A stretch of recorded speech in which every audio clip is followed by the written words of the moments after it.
மனிதன் தன்னுடைய அறிவுக்கு ஒரு எல்லை இருக்குது அப்படின்னு ஒத்துக்கிட்டதே பெரிய விஷயம். ஆனால் அதுக்கு மேலே தனக்கு புலப்படாத விஷயத்துக்கு பேர் வச்சு ரொம்ப சமாளிச்சுக்கிட்டான். அப்படி வச்ச பேர் தான் இன்ஃபினிட்டி அப்படின்னு.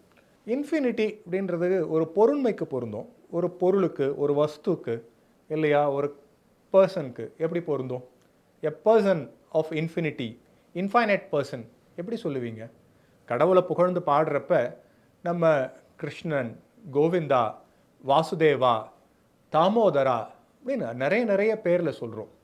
இந்த அழகு தமிழில் கடவுள் என்பவர் நம்முடைய அறிவுக்கு அப்பாற்பட்டவராக இருக்கிறார் அப்படின்றத அளத்தற்கரியான் அப்படின்னு சொல்கிறாங்க. நான் சொல்லலைங்க, ஆழ்வார்கள் சொல்கிறாங்க. திருமணிமாட கோவில் அப்படின்ற ஊரில் உற்சவருடைய பெயர் அளத்தற்கரியான்.